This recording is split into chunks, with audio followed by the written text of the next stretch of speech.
Hi, and welcome to History's a Blast. It's just after noon on October the 11th, 2024, and we're listening to beautiful religious music from the carillon and the tower of the Lutheran Church in the background. We're on Doubleday Hill in Williamsport, Maryland. This is also a C&O Canal historic site, so come along and we'll see what we get into.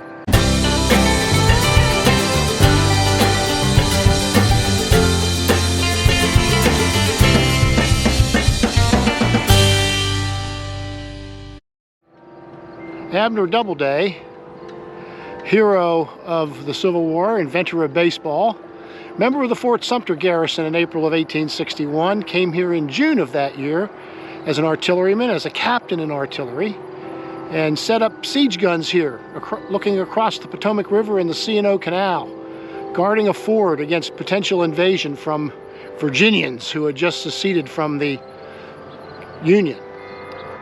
Williamsport was an important crossing point on the Potomac River, according to the storyboard. It was especially important after the Confederate defeat at the Battle of Gettysburg, where this was the only way across the river, and the river was flooded, so the Confederates were brought to bay for several days. The Army of the Potomac was too exhausted to attack them. They eventually got across the river by building a pontoon bridge to get the wagons and so on across.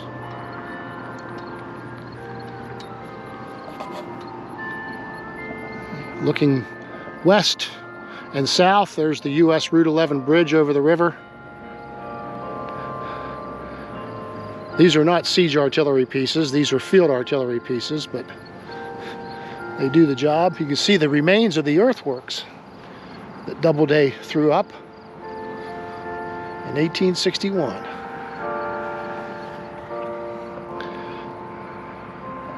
That power plant in the background, former Potomac Edison, we will visit that later too. This is also the site of Williamsport's Riverview Cemetery. And we're going to go over and take a look at the C&O Canal Visitor Center and other matters. Williamsport sits at the mouth of the Conococheague Creek on the Potomac River in Washington County, Maryland. I've heard the creek's name pronounced Conococheague by non-natives of the region, but to modern-day folks who grew up in the territory it drains, it's Conococheague. No matter how it's pronounced, it comes from the Unami Lenape Delaware Indian, Okchaxhana, meaning many turns river, which is an accurate description of its meandering course through the lower Cumberland Valley of Pennsylvania to cross the Mason-Dixon line not far north of here.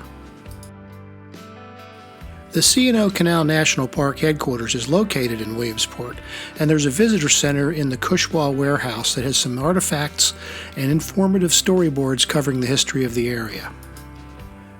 Delaware Indian and preceding First Nations societies hunted and fished here for thousands of years before European settlement in the wake of fur traders and surveyors working for colonial land barons. By the mid-18th century, the site was a trading hub, and in 1786, Revolutionary War General Otho Holland Williams incorporated the town of Williamsport on 688 acres.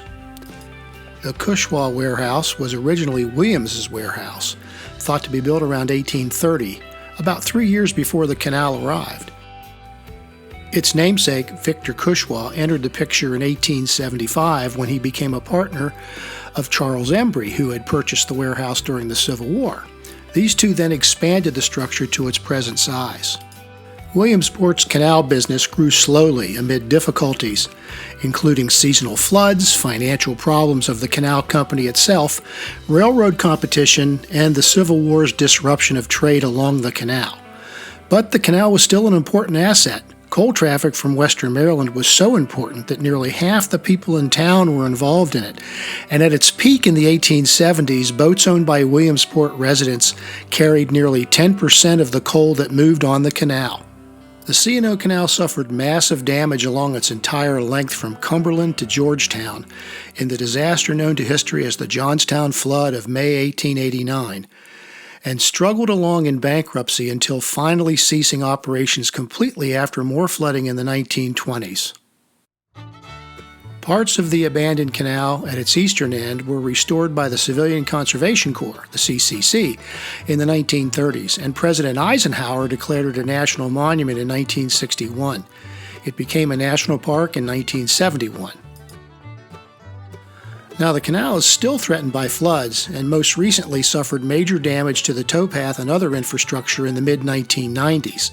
Volunteers of the C&O Canal Association, founded in 1954, and the nonprofit C&O Canal Trust, founded in 2007, worked together with the Park Service at restoring and maintaining the 20,000 acres of the canal in the Potomac Valley for public education and recreation.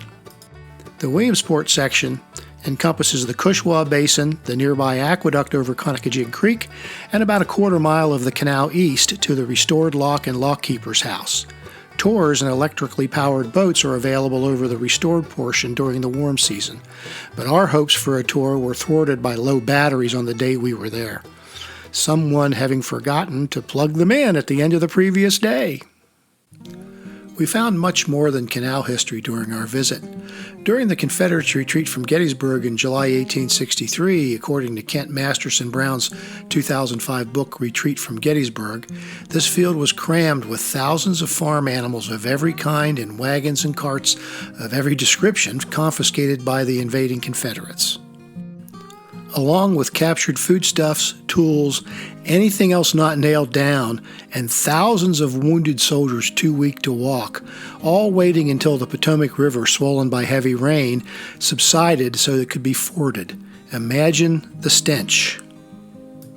This side of the canal is accessible by a footbridge superimposed on an old railroad bridge, or by an 1879 Bowman truss that carries a roadway to the small parking area and a boat ramp.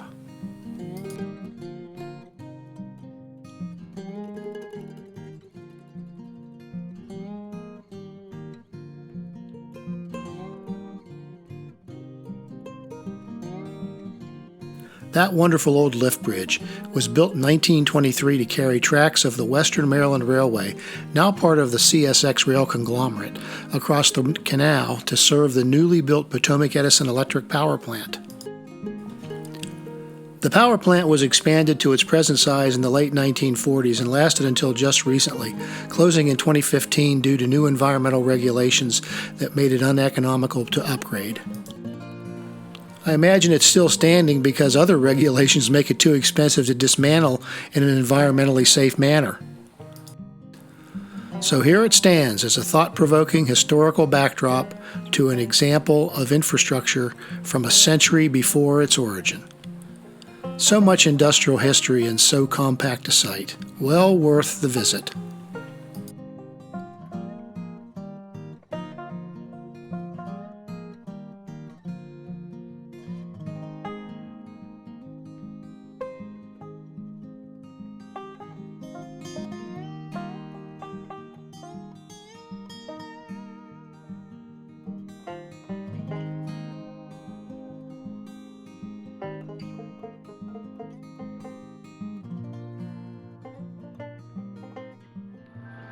Well, that's it for this time.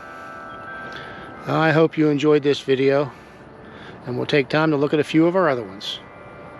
See you soon.